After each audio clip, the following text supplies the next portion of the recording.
할렐루야. 네, 참 오늘도 더우셨죠? 예, 오늘도 막 35도, 6도, 7도 막 끝도 모르고 막 올라가더라고요.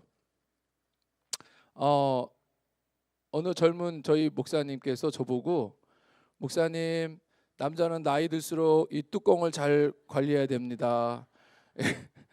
날씨가 머리가 벗겨지도록 더운데 건강에 유의하시고 또 승리하시기 바랍니다. 오늘은 마태복음 4장 4절 말씀으로 제목은 톨레레게라는 제목으로 말씀 전하겠습니다. 여러분, 역사상 최고의 베스트셀러가 무슨 책인지 아시나요? 맞습니다. 잘하시네요. 성경입니다. 성경은 수십억 부가 팔렸어요, 지금까지. 그리고 수천 개의 언어로, 약 3,400개의 언어로 지금까지 번역돼 왔다고 합니다. 성경 안에는 역사가 있고요, 문화가 있고, 예술이 있고, 인간이 사는 세계 모든 희노애락이 다 들어 있습니다. 그래서 교회를 다니는 저희들만 성경을 열심히 읽는 것이 아니라 교회에 믿음이 없는 사람도 그래도 살면서 성경은 한번 읽어봐야 되지 않나 하면서 성경책을 가까이 이렇게 읽는 사람들도 있습니다. 그런데 이 성경을 바라보는 시각들이 조금씩 달라요. 어떤 사람들은 성경을 하나의 그냥 신화적인 이야기로 봅니다. 우리나라에도 어떤 신화 이야기가 있죠. 무슨 신화가 있죠? 단군 신화가 있잖아요. 마늘 줘가지고 사람 됐다는 이야기.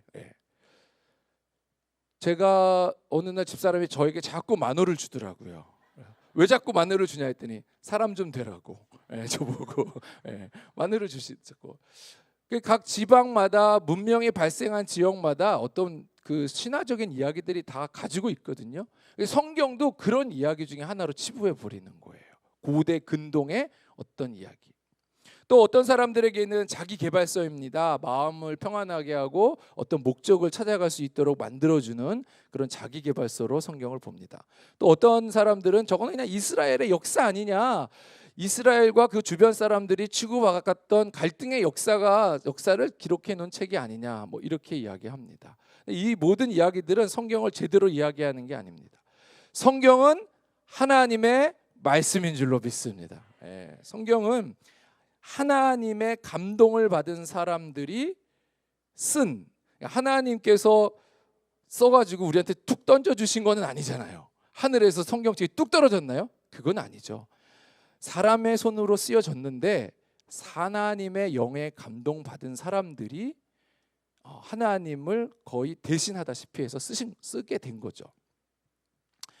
디모데후서 3장 16절 같이 읽습니다. 시작. 모든 성경은 하나님의 감동으로 된 것으로 교훈과 책망과 바르게 함과 의로 교육하기에 유익하니 먼저 알 것은 성경의 모든 예언은 사사로이 풀 것이 아니니. 모든 성경은 하나님의 뭐로요? 감동으로, 성령의 감동을 받은 사람들이 썼다는 거죠. 베드로후서 1장 12절입니다. 예언은 언제든지 사람의 뜻으로 낸 것이 아니요 오직 성령의 감동하심을 받은 사람들이 하나님께 받아 말한 것입니다. 하나님 성령의 충만함을 받은 사람들이 하나님께 받아서 기록된 것이 성경 말씀이라는 거예요. 그래서 아까 말씀드린 그냥 사람들이 기록한 신화와 자기계발서와는 아예 요즘 말로 급이 다른, 차원이 다른 말씀이에요. 근데 이제 그걸 모르는 사람들은 그런 책으로 보는 거죠. 여러분들 학교 다닐 때 국어 공부 잘하셨습니까?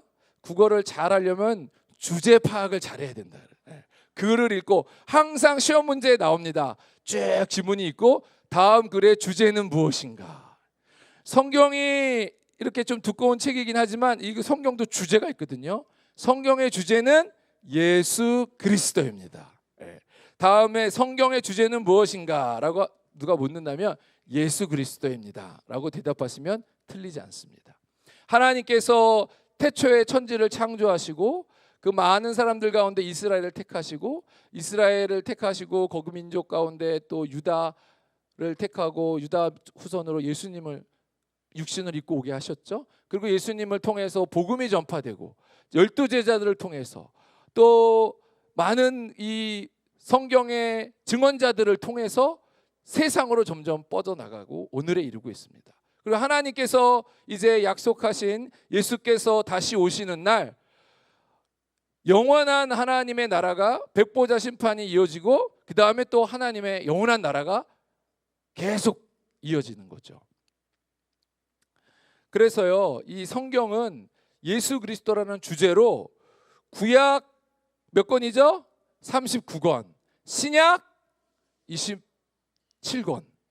이게 잘 모르면 구구단으로 외우세요. 39, 구약은 39권, 신약은 27권, 66권입니다. 근데 이 66권이 납권으로 돼 있었죠. 처음에는 이거를 하나로 모아서 오늘의 성경이 된 겁니다. 이 구약이라는 각 납권의 성경은 언제 한 번에 모이게 됐냐면 기원전 90년경 유대의 얌리아 회의라는 회의에서 다른 이야기들은 다 빼고 여기서부터 창세기서부터 말라기까지를 구약 성경으로 정경으로 정하자. 신약은 언제 정해졌냐면은 카르타고 공의회에서 초대교회 공의회가 몇 번 있었거든요. 예루살렘 공의회가 있었고 또 니케아 공의회가 있었고 몇 번의 공의회가 있었는데 예수님 오시고 나서 397년, 신약 성경은 예수님 오시고 나서 약 100년의 기간 동안 쓰여졌거든요. 그리고 나서도 약 200년이 더 지난 397년에 마태복음에서 요한계시록까지를 우리가 이 신약으로 해서 정리하자라고 했습니다. 간혹 가다가 도마복음이네, 마케오 베오상, 마케오 베오하 하는 이 천주교에서 경으로 읽는 것들이 있는데 이런 것들은 우리 기독교에서는 다 외경으로 성경의 정경에 넣지 않습니다. 정경이라는 것은 캐논이다 해서 잘하는 뜻인데요. 하나님의 말씀으로 여기서부터 여기까지가 딱 정경이고 요 말씀 잘하는 것은 측량하는 거잖아요. 요 말씀에 우리의 삶을 거기에 기준으로 삼아서 가는 거예요. 그러니까 우리의 삶의 기준으로 삼을 수 있는 성경은 바로 구약 39권과 신약 27권 요거로 정리가 되었습니다. 이 성경은요 약 40명의 저자에 의해서 쓰여졌습니다. 그러니까 우리가 잘 알고 있는 창세기, 출애굽기, 레위기, 민수기, 신명기 이런 모세오경이라고 불리는 책은 모세가 저자죠. 여호수아는 여호수아가 썼고 이렇게 각 사람마다 다 특징이 있고요. 40여 명의 저자들이 있어요. 그러나 실제적으로 저자는 한 사람입니다. 40명이 쓰기는 했지만 이 40명의 다 한 분 하나님 성령의 감동을 받아서 썼기 때문에 실제적인 저자는 성령님 한 분이시죠. 그렇지만 쓰여진 기록한 사람은 40명 정도 있다라는 거예요. 그리고 이 사람들의 직업도 굉장히 다양했습니다. 목자, 다윗 목자도 있었고요. 시편을 쓴 왕도 있습니다. 제사장도 있고요. 예언자도 있고요. 농부도 있었고요. 또 잘 나가는 귀족 출신 사람도 있었고요. 하여튼 여러 다양한 직업을 갖고 있고 기록되는 방법들도 되게 다양했습니다. 처음에 말씀을 받았을 때는 모세가 하나님으로부터 호렙산에서 받았을 때는 그때는 돌판에다가 말씀을 받았죠. 돌판으로 받다가 또 시간이 지나면 점토판에 하나님의 말씀을 기록하고 또 종이가 발견되기 전에는 양의 껍질을 이용한 양피지에다가 썼고 그 다음에 애굽에서는 파피루스 갈대 껍질을 이용해서 파피루스라는 이제 종이가 나오기 시작하고 거기다 기록하고 이제 두루마리 사본이라고 해서 두루마리에다 성경을 이제 기록하기 시작했습니다. 그리고 종교 개혁 시대가 오면서 그 인쇄술 구텐베르그의 인쇄 활자가 개발되면서 종이에다가 인쇄를 하기 시작했죠. 이런 다양한 방법으로 오늘까지 왔습니다. 기원전 예수님 오시기 1600년 전부터 1500년 전부터 예수님 오신 후 100년까지 약 1600년 동안 40여 명의 다양한 사람들이 썼는데 아주 희한하게도 주제가 다 똑같다라는 거예요. 주제가 뭐라고요? 예수님이에요. 희한하지 않죠? 왜냐하면 한 사람이 쓴 거나 마찬가지니까. 예수님이 오실 것이다. 예수님이 왔다. 예수님이 다시 오신다. 이 이야기가 성경의 주된 이야기죠. 3,000명의 등장인물과 1,551개의 지명들이 나오고 있습니다. 성경을 전체를 보면은요, 3만 1,000 102절입니다. 저기 1189장이고요. 장수로 보면 장수로 한 장 한 장 보면은 1189장 그리고 그 절수를 다 따져 보면은 31,102절의 구절을 갖고 있다라고 하는 거죠. 원래 성경은 장과 절이 없었어요. 쭉 연속적인 일이었습니다. 근데 이제 1200년 경에 영국의 캔터베리 대주교였던 스티븐 랭턴이라는 사람이 파리 대학에서 강의를 하면서 너무 장이 없으니까 불편하다. 그래서 장을 구별을 하기 시작했습니다. 그러니까 장이 생긴 거는 1200년 경입니다. 뭐 우리나라 시대로 치면 보통 고려 후기 정도 됩니다. 절이 생긴 거는 그로부터 또 한참 뒤에요. 1555년에 절이 생깁니다.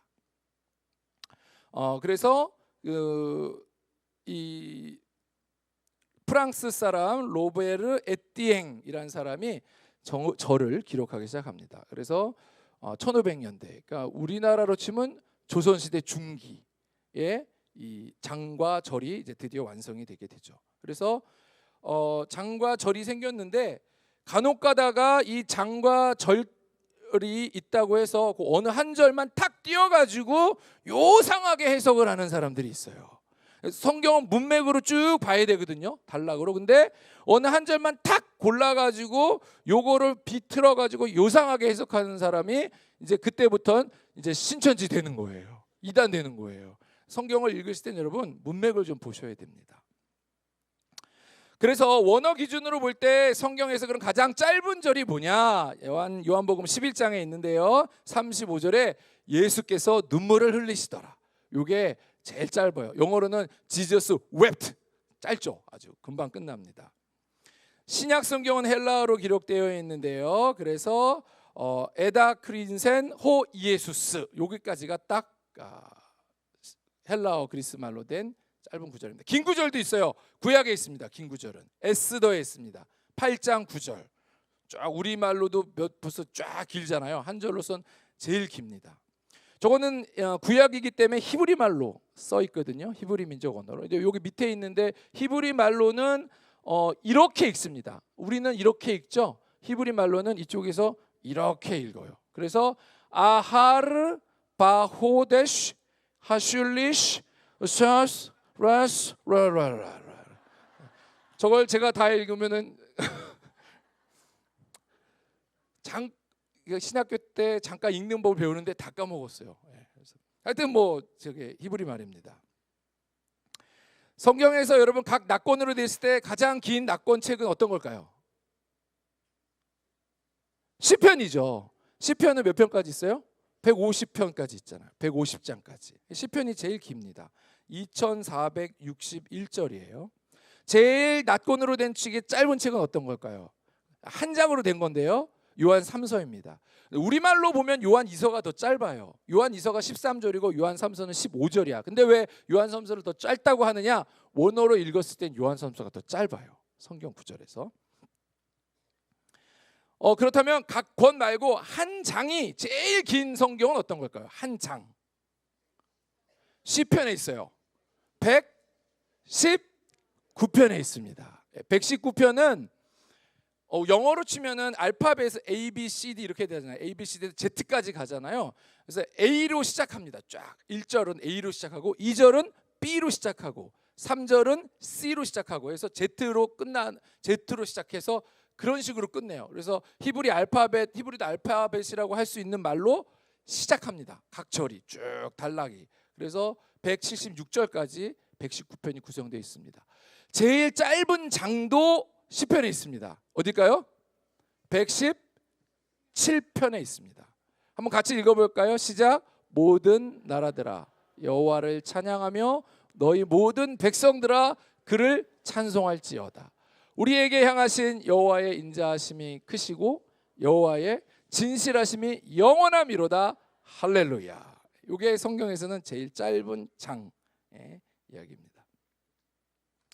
이 사단은 이 성경이 기록되고 읽혀지기 시작하면서부터 어떻게 하면 성경을 못 읽게 할까 해가지고 많은 이제 연구를 했죠. 그래서 첫 번째는 성경을 없애자. 그래서 성경을 불태워 없앴어요.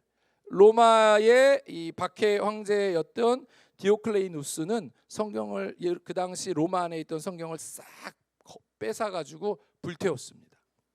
그러나 성경이 없어지지 않았죠. 중세 시대에는 이 라틴어로 쓰여져 있어 가지고 어려운 말이었기 때문에 몇몇 교부들이나 볼 수 있었지 일반 백성들은 성경을 가까이 줘도 못 읽어요. 글자를 모르기 때문에. 그리고 받을 수도 없고요. 성경을 접하기가 굉장히 어려웠습니다. 그래서 중세가 지나고 종교 개혁 시대가 왔을 때에 그때 또 인쇄술이 발달하면서 성경이 이제 조금 더 쉬운 언어로 찍어내기 시작했는데 그때도 여전히 성경을 못 읽게 하려는 시도는 계속되고 있었습니다. 그래서 윌리엄 틴데일이라는 사람이 영국 사람인데요. 이제 이 사람이 라틴어로 종교 개혁이 일어나면서 어려운 라틴어를 독일어로 또 영어로 이제 독일어로 번역이 되고 이사 틴데일은 내가 영어로 번역을 해서 많은 사람들이 좀 쉽게 읽게 해야 되겠다 해서 영어로 번역을 합니다. 틴데일 번역안이 나오는데 이 사람이 이 영어로 번역했다는 죄 때문에 화형당해서 순교를 하는 거죠. 영어 성경 때문에. 이 틴데일이 번역한 영어 성경이 1500년대에 나오는데요. 1536년에 이러한 희생이 있어서 그런지 그로부터 약 70년 후에 1611년에 영국 국왕이 직접 학자들을 모아가지고 영어로 만든 성경을 만들어내기 시작합니다.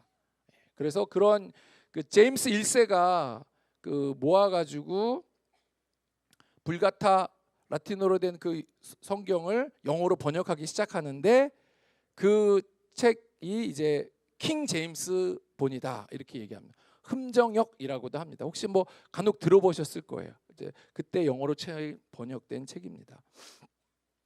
그래서 이런 영어로 성경을 번역한다고 화형을 당해서 죽는 어려움이 있었지만 성경은 계속해서 번역이 되고 오늘까지 이르게 되었습니다. 불란서 그 철학 사상가 볼테르는 이 성경을 내가 100년 안에 다 없애버리겠다라고 후원장담했거든요.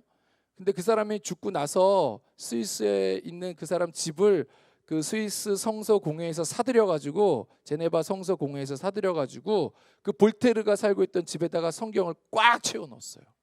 성경은 사람이 없애려고 해서 없어지는 책이 아닙니다. 천지는 없어지려니와 하나님의 말씀은 영원한 줄 믿으시기 바랍니다. 오늘날에는 이 성경을 어떻게 하냐, 이미 이렇게 많이 보급이 돼 있으니까 성경을 갖지 못하게 하는 방법은 이제 소용이 없는 거죠. 인쇄술의 발달과 과학의 발달로 성경을 많이 갖고 있어요. 그럼 오늘날에는 이 성경을 사람들이 못 믿게 하려고 하는 이 사단의 방법이 몇몇 가지가 있는데요. 첫 번째로는 그게 자유주의 신학입니다. 자유주의 신학으로 이 성경은 하나님의 감동을 받아서 쓴 책이 아니라 그냥 사람들이 기록한 책이다라는 관점에서 보는 거예요. 그래서 예수님은 하나님의 아들이 아니라 여러 구원자 중에 한 사람, one of them, 여러 명 중에 하나. 구원의 길도 하나가 아니라 여러 길이 있다라고 이야기하는 게 자유주의 신학이죠. 감독님께서 이런 말도 안 되는 이 성경관과 신학관을 신학교에서 가르치고 있으니까 그냥 예수님께서 예루살렘 성전에 들어가서 상을 그냥 확 뒤엎은 것처럼 신학교에 가가지고 다 뒤엎어 보셨죠. 그래서 오늘 그 감리교회 새로운 신앙 고백도 만드시고 그러셨습니다. 또 각종 비평 신학들이 있는데요. 그래서 이 비평 신학들은 이 성경의 말씀을 하나님의 말씀으로 보는 게 아니라 분석 연구 대상으로 봐가지고요. 이거는 예수님이 진짜 한 말 같고 이거는 가짜 같고 막 이렇게 얘기해요. 이렇게 뭐 자기들이 알고 있는 각종 신학적 비평적 지식으로 성경을 막 난도질을 합니다. 그러니까 이게 하나님 말씀이 안 돼 버리는 거죠. 포스트 모더니즘은 현대에서 상대주의적 진리를 주장하는 거거든요. 하나님이 유일하신 하나님이고 절대적 진리다라는 걸 부정해요. 진리는 상대적이다라고 이야기하는 게 현대 이 포스트 모더니즘 사상입니다. 페미니스트는 어떻습니까? 하나님 아버지가 아니라 하나님 어머니라고 이야기하죠. 해방 신학자들은 예수님을 하나님의 아들로 구원자로 보는 게 아니라 단지 이 세상의 현 세상을 살아가는 데 있어서 어려움을 돌파해 주는 현실 세계에서의 구원자 정도로만 생각합니다. 하나님 나라 천국에 이르는 진리에 이른 유일한 길임을 부정하죠. 그 밖에 또 동성애를 찬성하게 하는 젠더 신학, 이런 각종 신학들로 이 성경을 읽기는 읽되 잘못되게 읽고 잘못된 신학과 교회들이 나오게 만드는 게 이 사단의 술책인 것을 깨닫고 하나님의 말씀으로서 바로 믿고 바로 깨달아야 될 줄로 믿습니다. 그렇다면 오늘 우리가 이 성경을 가까이 해야 되는데요. 요즘 여러분들 성경과 좀 멀어지시지는 않으셨습니까? 성경을 왜 가까이 해야 될까요? 첫 번째로는 하나님께서 주신 영의 양식이기 때문에 그렇습니다. 뭐가 음식에 텔레비전이 좋다 그러면 그 다음날 시장 가면 없어요. 다 그냥 동납니다. 몸에 좋다는 거는 금방금방 사 먹어요. 건강식품들도 많이 먹습니다. 저도 아침에 한 움큼 먹고 나옵니다. 비타민, 오메가3, 비타민 D, 루테인, 하여튼 먹고 나면 배부를 정도예요. 먹는 거예요. 그거는 매일매일 먹으면서 육신의 양식과 건강 보조식품은 그렇게 먹으면서 영의 양식은 먹지 않는 거예요. 영적인 상태는 야위어가고 영양실조가 돼가는 거예요. 여러분, 영혼이 풍성해지려면 주님의 말씀을 읽어야 될 줄로 믿습니다. 오늘 본문 말씀, 사람이 떡으로만 사는 것이 아니요 하나님의 입에서 나오는 모든 말씀으로 살 것이다 그랬어요. 그러니까 떡도 먹어야 돼요. 밥을 먹어야지 기운이 있으니까. 근데 떡으로만 사는 건 아니고 하나님의 양식을 먹어야 돼요. 사람은 영적인 존재이기 때문에 영혼의 양식을 먹어야 되는 겁니다. 아까 잠깐 말씀드린 제일 긴 시편 119편은요 다윗이 하나님의 말씀을 사모하는 마음을 담은 시예요. 1절부터 176절까지 하나님의 말씀을 얼마나 사모하는지에서 구구절절이 있는데 다 읽기 너무 어려워서 시간상 관계가 있으니까 제가 몇 줄만 이렇게 뽑아왔습니다. 우리 한번 같이 읽어볼까요? 6절 시작. 내가 주의 계명에 주의할 때에 부끄럽지 아니하리이다. 하나님의 말씀을 읽으면 당당해지고요 부끄러움을 당하지 않습니다. 10절 내가 주께 범죄하지 아니하려 하여 주의 말씀을 내 마음에 두었나이다. 말씀이 있는 사람은 죄를 멀리하게 되죠. 50절 이 말씀은 나의 고난 중에 위로라. 주의 말씀이 나를 살리셨기 때문입니다. 하나님의 말씀은 위로가 되는 줄 믿으시기 바랍니다. 72절 주의 입의 법이 내게는 천천금 은보다 좋으니이다. 제가 이 말씀을 읽을 때 턱 막혔어요. 나는 금도 좋은데 천천금 은하고 말씀이 있는데 다윗은 하나님의 말씀은 천금보다 좋다는 거예요. 요즘 금 한 돈에 50만 원입니까? 몇십만 원입니까? 그런 금을 여기 잔뜩 쌓아놨어요. 금액을 헤아릴 수 없겠죠. 그리고 여기 성경에 있습니다. 어떤 것을 선택하겠습니까? 금? 어떤 사람은 그러더라고요. 금을 선택하죠 그랬더니 말씀을 선택하죠. 금을 선택해서 말씀을 사면 되죠. 그래서 하여튼 다윗에게는 천금보다 귀한 게 하나님의 말씀이었다.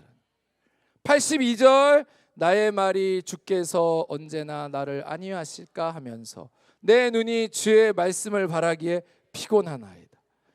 드라마 보는데 눈이 지물지물할 때까지 보시고 있진 않으십니까?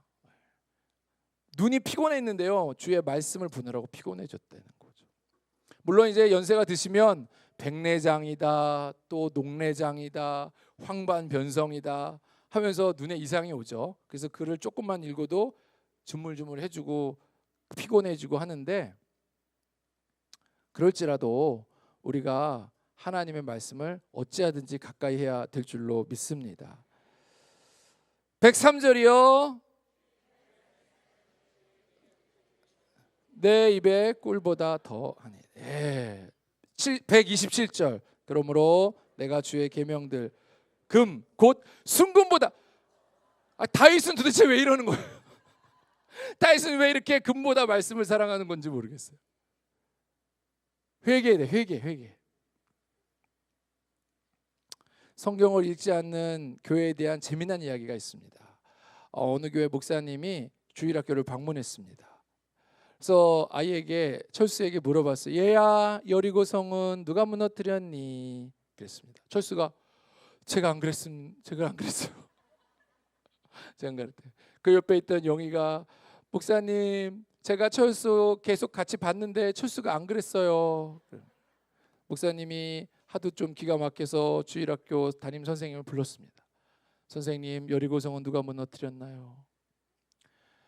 제가 철수를 좀 아는데 이 아이는 절대 그럴 아이가 아닙니다. 목사님이 더 기가 막혀서 주일학교 장로님을 불렀습니다. 장로님, 여리고성은 누가 무너뜨렸나요? 목사님, 누가 무너뜨렸는가가 중요한 게 아니라 그것 때문에 이렇게 분란이 나서는 안 되겠습니다. 여리고성을 교회 재정을 들여서 빨리 새로 지어야 되겠습니다. 물론 웃자고 지어낸 얘기긴 하지만 성경을 안 읽었다는 거예요. 그렇게 다. 여러분, 오늘 우리 가운데에 하나님께서 성령의 감동으로 지은 이 성경의 말씀을 읽으라고 말씀하시는 줄 믿으시기 바랍니다. 두 번째로 성경은 구원의 길을 보여줍니다. 구원의 길. 여러분, 하나님이 사랑한다는 것을 여러분이 어떻게 아세요? 하나님이 여러분 귀에다가 얘야, 내가 너 사랑한다라고 하는 영의 음성을 들으셨나요? 물론 들었을 수도 있겠지만 성경에 써 있습니다. 여러분, 예수께서 2000년 전에 예루살렘 이스라엘에서 목수로 태어나서 예루살렘의 십자가에 달린 그냥 죄인 중에 한 사람으로 세상을 바라보는데 우리는 그분을 하나님의 아들로 믿잖아요. 왜 그렇습니까?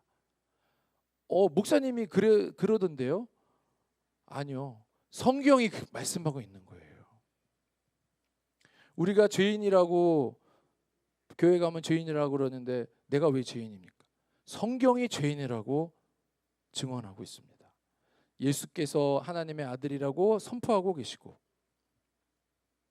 구원의 길은 오직 예수님께만 있다라고 성경은 이야기합니다. 몇몇 구절 한번 같이 읽겠습니다. 로마서 5장 8절에 있는 말씀 시작.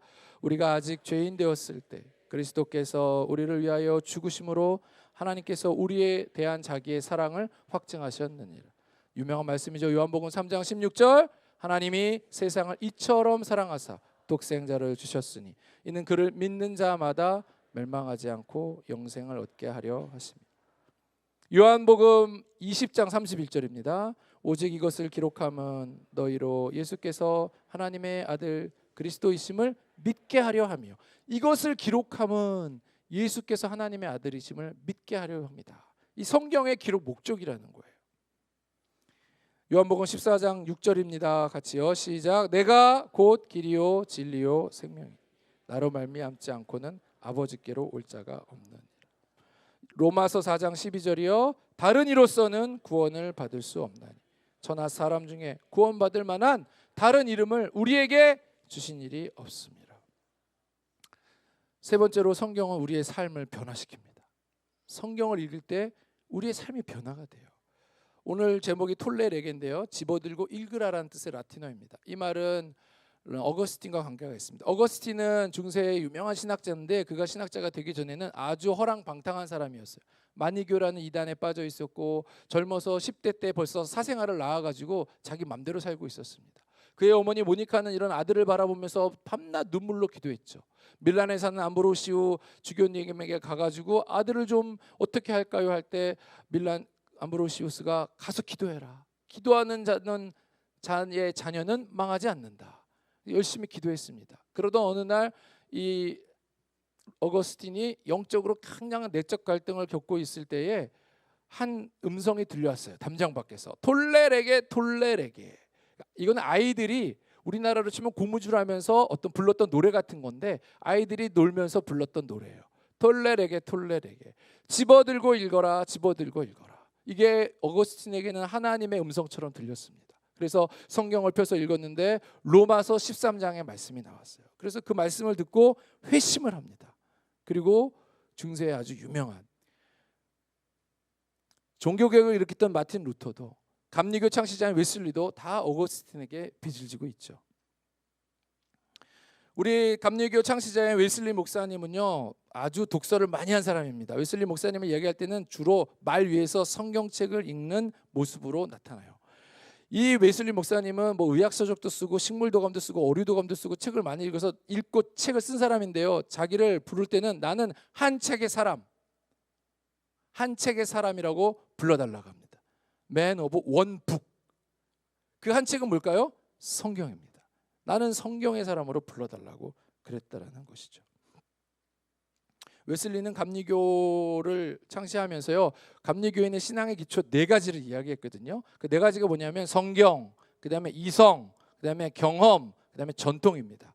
이 4 기둥이 서 있을 때 신앙이 바로 될 수 있다고 감리교 웨슬리 신학에서 이야기합니다. 근데 이 4가지 중에서 제일 중요한 게 뭐냐? 성경이다라는 거예요. 이성, 사람의 이성이 좋지만 성경에 벗어나는 이성으로 성경을 해석하면 이단이 되고 자유주의 신학이 돼요. 전통, 교회의 전통 중요합니다. 그러나 교회의 전통이 하나님의 말씀보다 앞서가지고 전통을 우선시한다면은 역시 또 이것도 잘못된 거예요. 경험, 내가 성령의 체험을 하는 거 중요하죠. 영적인 체험하는 거 중요합니다. 그러나 그 영적인 체험이 성경을 벗어나서는 또 안 된다라는 거예요. 그래서 그 웨슬리의 감리교 운동이 영국을 변화시키고 미국으로 가서 미국에서도 회개 운동이 일어나고 신앙이 부흥하게 되죠. 미국에 있는 대통령 중에 가장 미국 사람들이 존경하는 대통령이 누굽니까? 아브라함 링컨 대통령이에요. 아브라함 링컨 대통령은 초등학교도 못 나왔어요. 근데 미국에서 어떻게 이렇게 가장 훌륭한 대통령이 됐냐?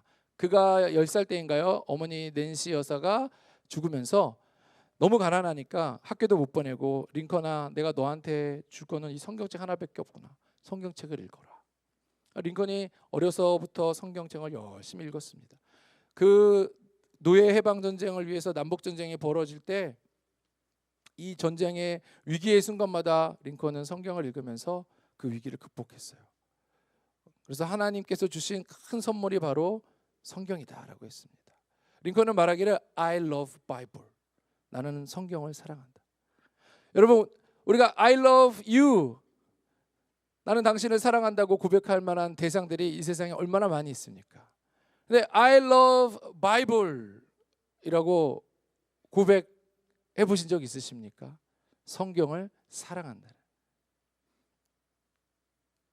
미국의 백화점 왕 존 워너메이커라는 사람이 있었다고 합니다. 뭐 지금으로 보면 워렌 버핏과 같은 큰 부자예요. 한 기자가 이 사람에게 당신이 여지껏 투자한 것 중에서 가장 좋았던 투자는 무엇입니까? 잘했다고 생각하는 투자는 무엇입니까? 워너메이커가 대답했습니다. 나는 내가 어렸을 때 $2 주고 산 성경이 나에게 있어서 가장 잘한 투자였다라는 거예요. 오늘 여러분들이 가지고 있는 시간과 재능과 물질들을 투자하면서 살아가고 있을 거예요. 일종의 투자죠. 그래서 그것을 드리고 거기서 무언가를 얻어내려고 하지 않습니까? 여러분, 하나님 말씀 읽는데 여러분들의 시간과 에너지를 투자하시기 바랍니다. 그것이 가장 확실한 그 투자에 의한 것들을 이익을 얻는 방법이에요. 하나님의 말씀. 오늘 성경이 여러분들의 삶 가운데에 이 성경이 나를 만들었다. 이 워너메이커는 성경이 자기를 만들었다 그랬거든요. 존 웨슬리도 성경이 만든 사람이라고 합니다. 기독교의 역사는 성경을 지키고 성경을 번역하고 성경을 가르치고 성경을 퍼뜨리는 역사였습니다. 그래서 오늘 우리가 있는 데죠. 우리의 신앙은 이 성경을 믿고 읽는 데서 시작합니다.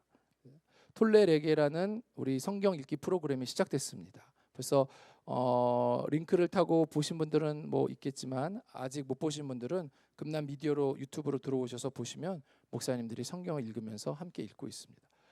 며칠 지났다고 못하지 마시고요. 지나간 거는 지나간 대로 놔두시고요. 새로 그냥 계속 매일 읽으시기 바랍니다. 목요일 날도 많이 신청하시고요. 그래서 여름에 수련회가 다가오는데 말씀을 읽으면서 수련회를 준비하시는 저와 여러분이 되기를 주님의 이름으로 축원드리겠습니다.